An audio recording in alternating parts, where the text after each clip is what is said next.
আসসালামু আলাইকুম রহমতুল্লাহ। সাহু সেজদা আমরা সবাই চিনে থাকি, যেগুলো নামাজে যে কোনো ভুল হলে এগুলো দিতে হয়। আজকের এই ভিডিও থেকে জানবো শুধু সাহু সেজদা কখন কখন দিতে হয়, মানে কেন কি ভুল হলে সাহু সেজদা দিতে হবে, আর কি ভুল হলে নামাজ ভাঙবে না, সাহু সেজদা দিলেই নামাজ হয়ে যাবে। এই সম্পর্কে আজকে আলোচনা করব, তাই না টেনে সম্পূর্ণ ভিডিওটি দেখতে থাকুন। সম্মানিত প্রিয় ইমানদার ভাই বোনেরা, আজকে আলোচনা করব নামাজের 14টি ওয়াজিব নিয়ে, যেই 14টি ওয়াজিব ভেঙে গেলে সাহু সিজদা বাধ্যতামূলক দিতেই হবে। আসুন আমরা জেনে নেই নামাজের 14টি ওয়াজিব কি কি। 1 নম্বর ওয়াজিব, পুরোটা আলহামদুলিল্লাহ মানে সূরা ফাতিহা পুরোটা শেষ করা। 2 নম্বর ওয়াজিব, আলহামদুলিল্লাহর সাথে অন্য আরেকটি সূরা মিলানো। আমাদের অনেক সময় একটি ভুল হয়, আমরা সূরা ফাতিহা পাঠ করার পর আমরা অনেক সময় রুকুতে চলে যাই। যদি এমন ভুল হয়ে যায় তাহলে আপনাকে আবার দাঁড়িয়ে সূরা ফাতিহার পর অন্য আরেকটি সূরা মিলাতে হবে না।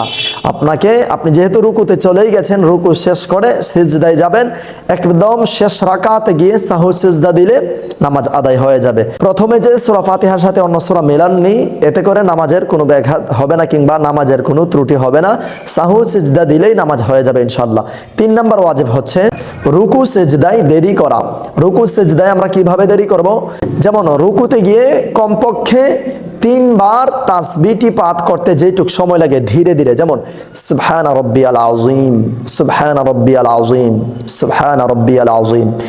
এই তাসবিহটি ধীরে ধীরে 3 বার পাঠ করতে যেটুক সময় লাগে, এইটুক সময় আপনাকে দেরি করতে হবে। এটা হচ্ছে রুকুতে দেরি করা। সিজদায় সেম, সিজদায়ও ঠিক এভাবেই দেরি করতে হবে। যদি আপনার যে কোনো ভুলের কারণে কিংবা অবলা মনের কারণে, যদি মন অন্যদিকে চলে যাওয়ার কারণেও যদি আপনি তাড়াহুড়ো করেন, আপনাকে সাহু সিজদা দিতে হবে, অথবা আপনার নামাজ হবে না।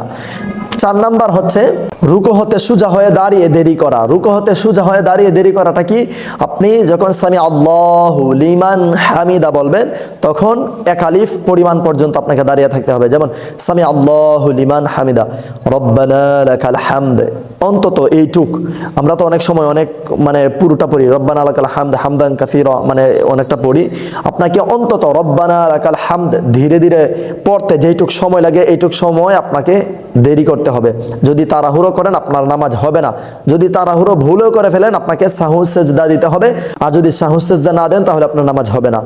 5 নাম্বার হচ্ছে 2 সিজদার মাঝখানে সোজা হয়ে বসা। আমরা অনেক সময় অনেকেই ভুলটা করে থাকি, সিজদা 1 সিজদা দেওয়ার পর বসার সময় একটুখানিও দেরি করি না, আবার আল্লাহু আকবার বলে সাথে সাথে নেমে পড়ি, আর 1 সিজদা দেওয়ার জন্য লুঠে পড়ি।